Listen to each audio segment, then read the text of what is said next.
Dios bendiga, bendiciones. Un gusto volverlos a ver nuevamente.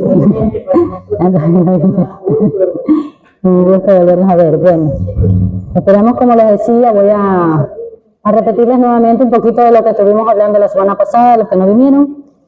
Vamos a tratar sobre la materia, se llama el canon bíblico. Así es. ¿Ah? El canon bíblico. El canon, así se llama la materia, que vamos a ver.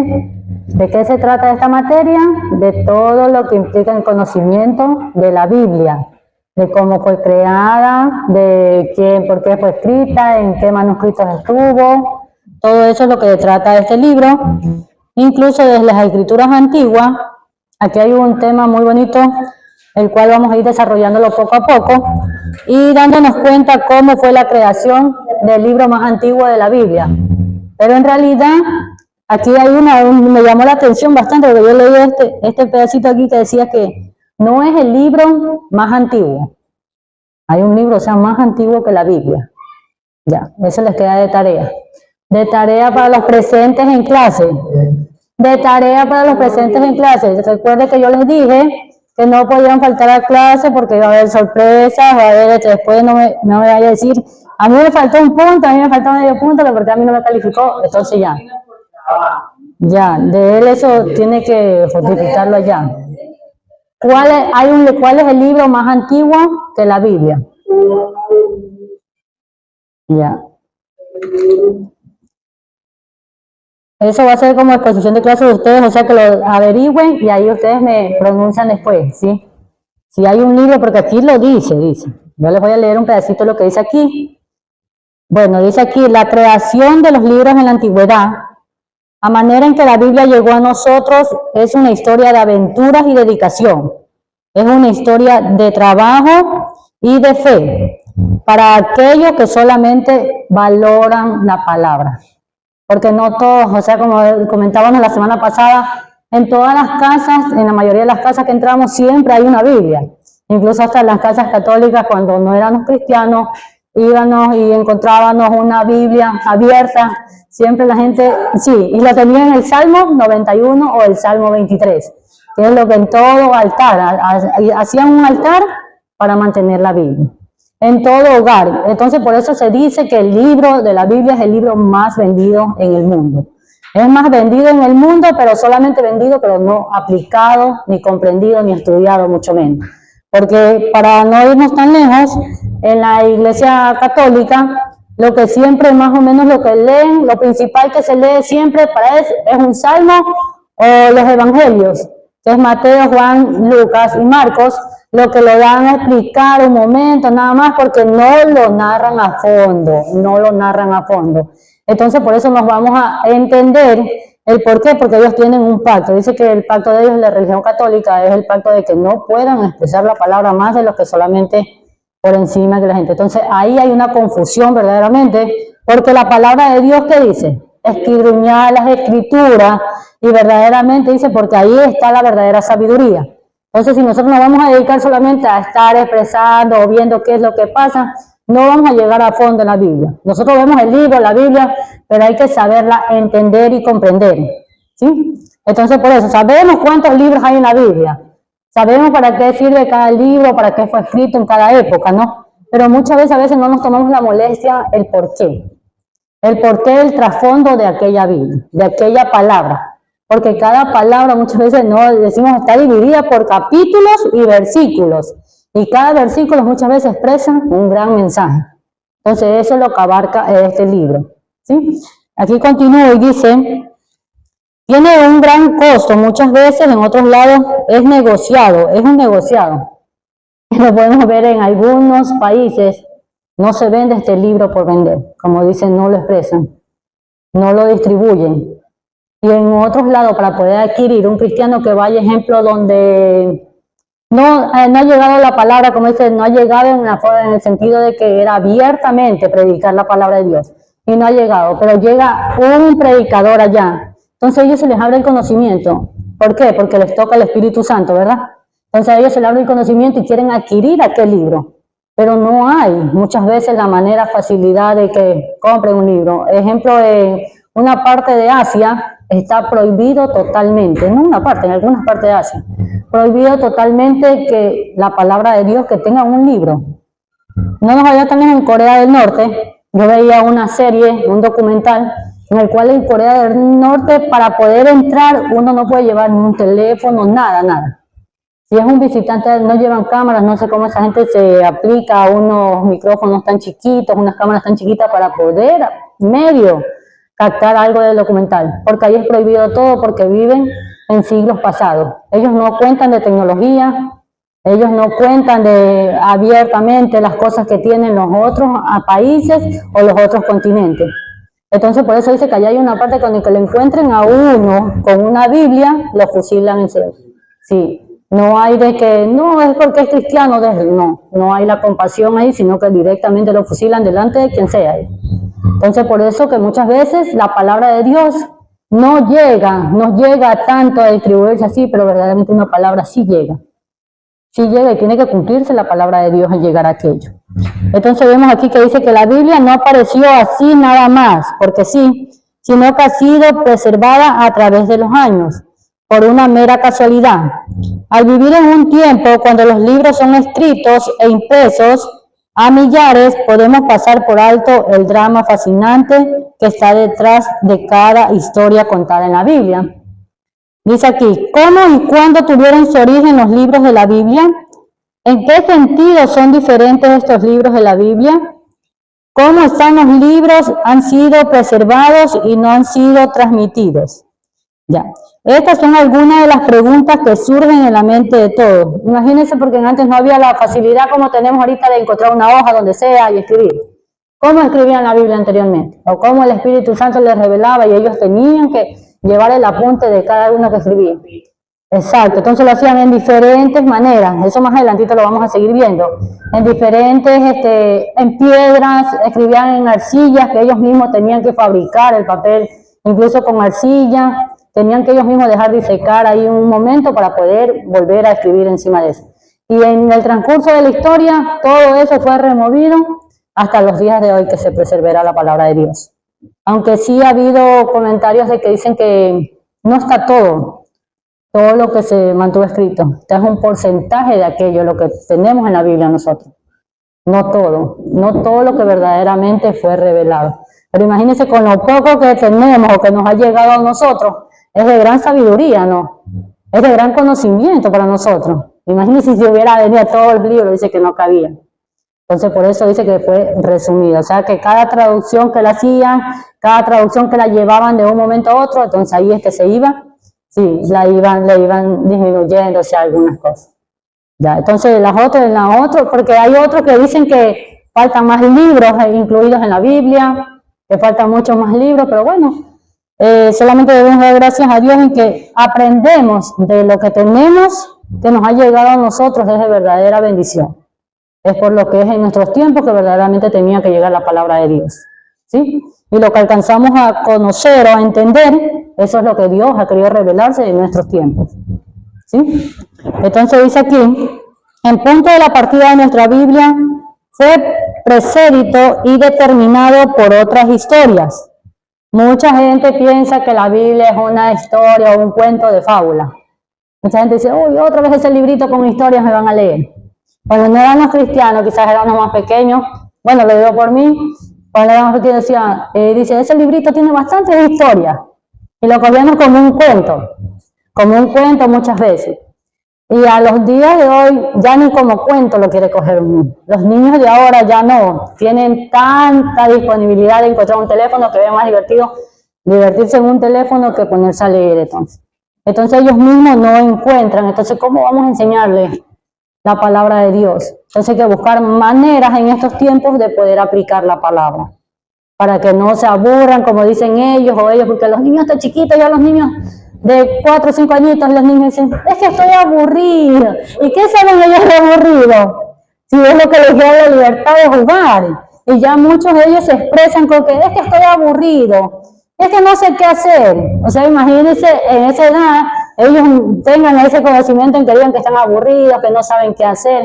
Entonces, ¿qué les prepara entonces? ¿Qué les depara después cuando un futuro, queda un futuro incierto en ellos?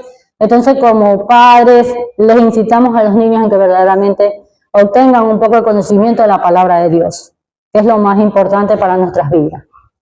Entonces, por eso vemos, dice que estos escritos fueron hace mucho tiempo, sino que también han sido transmitidos y preservados a través de los años. Por medio de la escritura es bueno conocer algo de la historia primitiva de esta escritura y el origen de los libros antiguos. Nos proveerá un trasfondo interesante para la historia de la Biblia y al mismo tiempo contribuirá intensamente en un entendimiento de la situación y vida en cuales la palabra de Dios tuvo su principio. Ahí es donde yo les decía antes que cada palabra expresada tuvo un porqué. No es que el Espíritu Santo le quiso revelar a esta persona, no, es porque había algo que sucedía en él. Iba tratando, y hasta estos días, en los días de nosotros, la palabra de Dios sigue llegando. Así vemos cuando se da un mensaje, decimos, ya lo escuchamos, ya me sé ese versículo, ya me lo sé de memoria. Pero si lo pones a escudriñar una y otra persona, vemos un contenido diferente cada vez. Cada vez que se lo escudriña, encontramos algo, una palabra nos llega, algo diferente, nuevo. Entonces, eso es la misericordia de Dios que alcanza nuestras vidas. ¿Sí?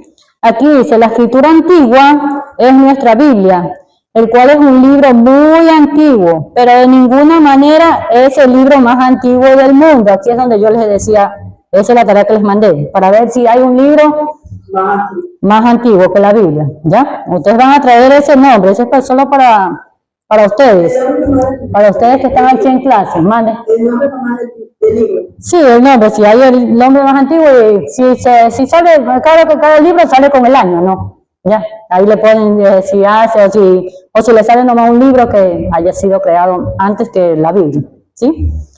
Ya dice aquí, el descubrimiento de hechos en tiempos recientes muestra que la escritura era un arte bien establecido en muchos países.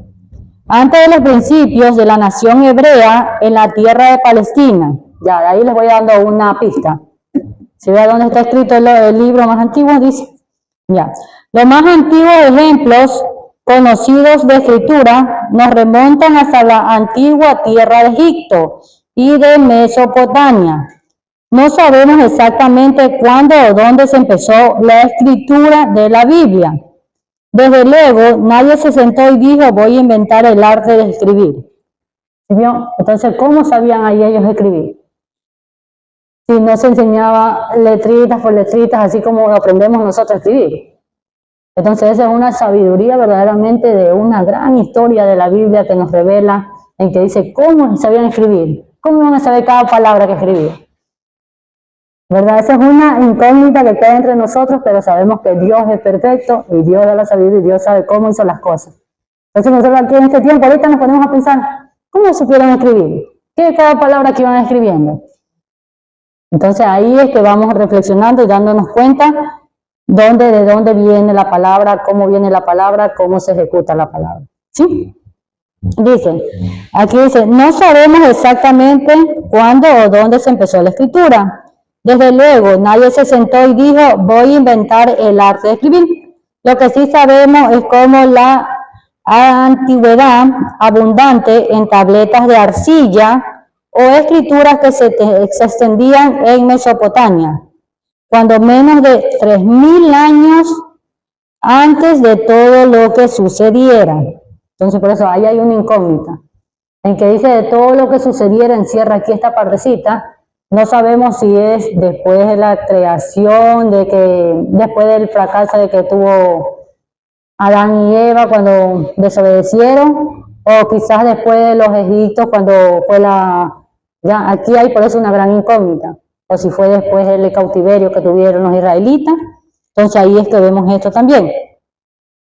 Dice, los jeroglíficos son una forma de escritura de imágenes basados en un complicado sistema de consonantes.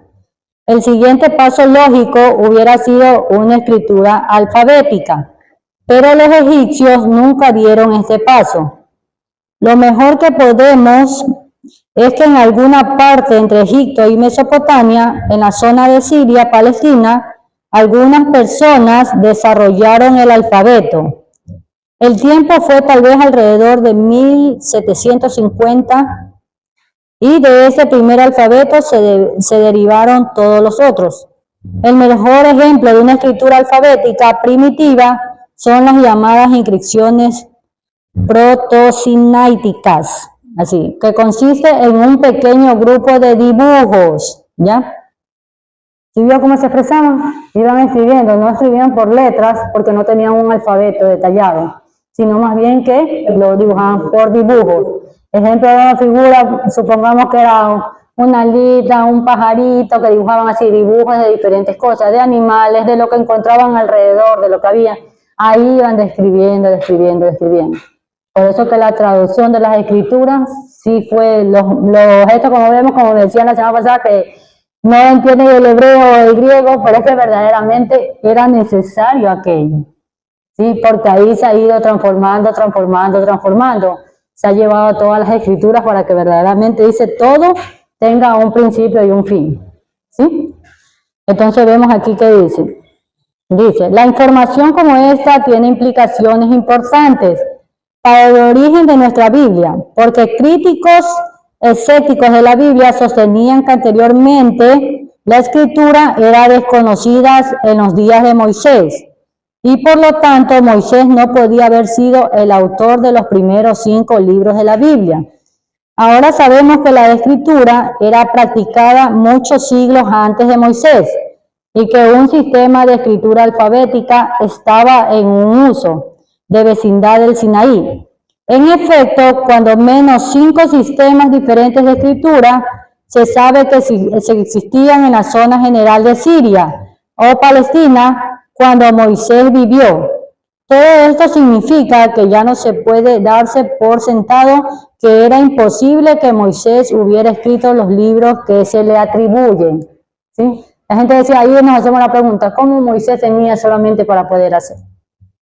Porque él sí había viajado, él sí había ido a otros lados. Aparte de vivir en Egipto, él también recuerda que cuando lo sacaron de Egipto, estuvo otra vez afuera, entonces sí pudo haber aprendido a escribir. Entonces aquí verdaderamente nos asienta y nos reafirma que verdaderamente pues sí fue el autor del Pentateuco. ¿Sí? El Pentateuco son los 5 libros. Ya, vamos aquí a otro temita que dice materiales para escribir. ¿Sí me están comprendiendo o voy muy rápido? Es por lo que yo les dije que íbamos a avanzar porque cada de esto tiene cada clase voy a avanzar porque sí tiene algunas cositas. Voy a estarle resumiendo un poco de lo que hay, ¿sí? Para que todos aprendamos lo que es, porque es importante que lleguemos a este libro a concluirlo un poco, ¿sí? Ya. Los materiales para escribir. En los antiguos pueblos de Palestina y países inmediatos usaban muchas clases de materiales con el propósito de escribir. La Biblia misma hace referencia a algunos de ellos.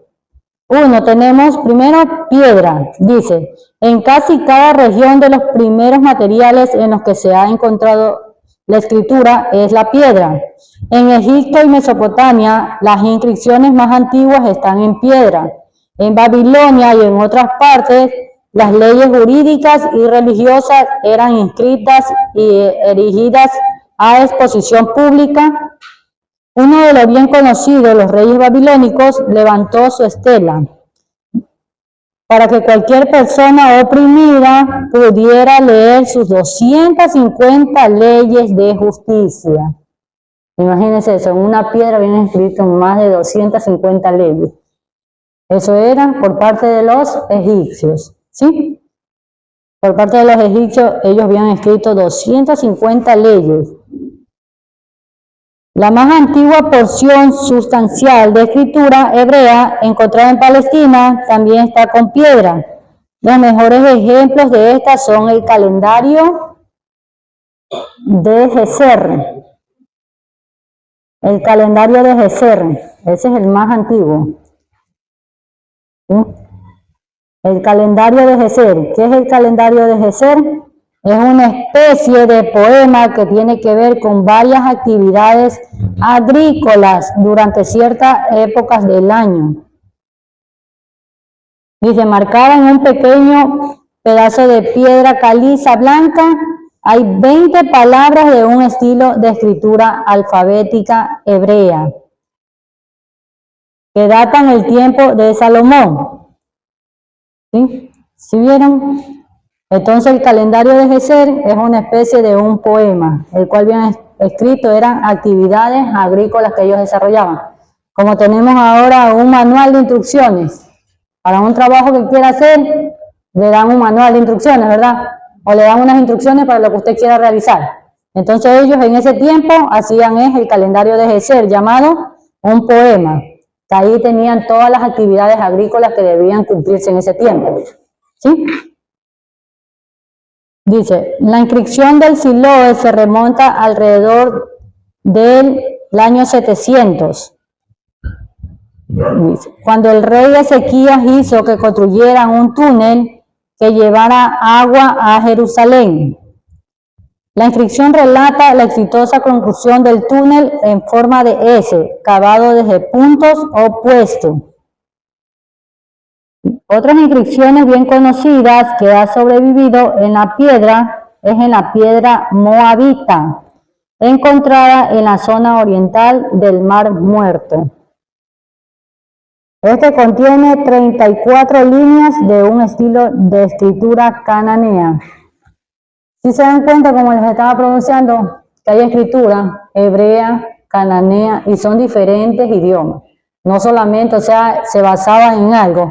E incluso los primeros que hicieron fueron los egipcios, en el cual ellos se hacían con figuritas. Ese era el alfabeto de ellos. Las escrituras de ellos eran por medio de figuritas. ¿Sí? De figuritas lo que había dibujos de la naturaleza, puede ser, dibujos de lo que los rodeaba a ellos, que encontraban ahí un arbolito, algo de cada eso, significaba una palabra para ellos. Entonces eso es lo que le dieron. Entonces si vamos a darnos cuenta que verdaderamente cuánto era el alfabeto que tenían ellos, si era todo lo que les rodeaba, cuántas palabras tenían. Entonces por eso en nuestros tiempos la escritura hebrea, cananea, todo eso se fue llevando. Entonces, mira, de los egipcios pasó a hebrea, después pasó a cananeo y así seguían en varios temas diferentes, ¿sí? Dice, en estos antiguos de escrituras existían sobre piedra, es notable de acuerdo el relato de la Biblia, porque es el material más antiguo de escritura. Tenemos la piedra como en el Antiguo Testamento fue escrito todo en piedra. Nos damos cuenta a través de leer de los 10 mandamientos, como casi todos saben, fueron escritos primero en piedra. Entonces desde ahí empezó la escritura, en piedra. Es lo que estamos viendo, en qué fue escrita la escritura primero, en piedra. ¿En qué escribían? En piedra. Estamos en el tema de piedra, ¿verdad? Como punto 2 tenemos la arcilla. La arcilla es un material de escritura más común en Mesopotamia. ¿Sí ve? La piedra era más utilizada para los hebreos y los egipcios. Ellos eran los que utilizaban la forma de escribir en piedra. Y la arcilla vemos que es común en Mesopotamia. Que se formaba la arcilla húmeda en tabletas sobre las que escribían. Luego eran colocadas en un horno y secadas al sol. ¿Sí bien? Ahí es como yo le mencionaba antes que cómo escribían en arcilla. Porque sabemos que la arcilla se deshace. Ya, entonces ellos lo que hacían primero, hacían la arcilla, la dejaban un poco, escribían ahí, las llevaban luego a calentar al horno. Y ahí ya quedaban duritas. Así es como mantenían los escritos en la antigüedad. ¿Sí? Tenemos el primero que era piedra, el segundo la arcilla. Ya. El uso de las tabletas de arcilla se extendió a otras partes del mundo. Dice, en Siria ha traído mucho la atención. Ha sido desenterrada toda una biblioteca de unas 16.000 tabletas y cartas reales, tratados, himnos y tabletas que se remontan tan lejos como 2.400 años. ¿Sí? Eso era en las tabletas de arcilla. Entonces, sí, tienen muchos años y mantienen aún. De eso leía yo que estaba viendo porque hay una parte donde la arcilla, hasta el día de hoy hay un museo en donde contemplan algunas cosas antiguas. Otros dicen que sí pueden haber sido reestructuradas un poco, o sea, remodeladas para poder mantenerlas. No es que van a estar intactas desde que fueron creadas, no. Pero sí le dan un mantenimiento, se podría decir, para poder mantenerlas. Hay un museo en donde contienen, dice, las formas en Mesopotamia mismo creo que es, donde está en piedra un formato, un escrito en piedra, un formato en arcilla, un formato en pergamino y los mantienen desde una antigua, ¿sí? Entonces un museo dedicado para aquello. Eso es lo que contienen aquí. Como tercer punto vemos la madera y cera. ¿Ya? El Antiguo Testamento hace referencias específicas a escrituras sobre barras y cera. Escrituras sobre barras y varas de maderas. En tiempos griegos y romanos se usaba una tabla blanqueada de madera para publicar avisos y era llamada un álbum. Cuando Jesús fue crucificado, la inscripción sobre la cruz estaba probablemente escrita sobre una tabla blanqueada. En esos tiempos no había un letrerito que póngale un cartón y escríbale, yo pongo una pizarra y subraya ahí. No, ¿verdad? Sino que escribían en aquella madera. Mire que aquí nos da un ejemplo de cuando Jesús fue la crucifixión de Jesús, verdaderamente en la parte de arriba que hay una tablita fue escrita en una de aquellas tablas, ¿sí? Las tabletas de madera a menudo tenían una cubierta de cera para poder mantenerlas, porque sabemos que si le caía agua ya se iban pudriendo, ¿verdad? La madera, entonces con cera era para poder mantenerlas, así es como mantenían la madera, en la que se podía escribir y borrar conforme lo demandara la ocasión. Los asirios usaban tales tabletas y eran especialmente populares entre los romanos. Estos eran sus libros de anotaciones. Podían ser usadas solos o atadas y darles vuelta como la página de un libro. Los romanos llamaban códice a una tableta unida, y en plural significa códices. El término que más tarde fue usado para un libro con muchas hojas, como fue escrito Isaías y Habacuc. Ya. Muy bien referirse a estas tablas de madera para escribir, era necesario utilizar aquellos implementos, o sea, era necesario la madera y la cera. No podían solamente escribir en la madera y dejar ahí porque no se iban a mantener. De ley tenían que pasarle cera para que se pudiera mantener. Porque como les decía al principio, si se mojaba, ya se iba a podrir la madera. Entonces era necesario que le echaran cera, ¿sí? Entonces vemos aquí que las tabletas a menudo tenían una cubierta de cera, ¿sí? Bueno, hasta ahí porque yo no tenía hoy 20 minutos que darle, ¿sí? Sí, hoy les íbamos a dar nomás 20 minutos y continúa mi hermano Marco con 20 minutos más. Entonces yo me voy a quedar hasta ahí. Y sí, deber para todos. Anoto y después le continúo. Sí, el otro. El que les di es para ahorita los que estaban aquí en clase. ¿Sí? Y el deber para todos eran... Ya, listo, anote. ¿Qué materiales se utilizaban para escribir en tiempos antiguos? ¿Qué materiales se utilizaban para escribir en tiempos antiguos? Ya sabe, me trae unas 2, 3 líneas, es suficiente, con que usted comprenda y lea lo que escribe.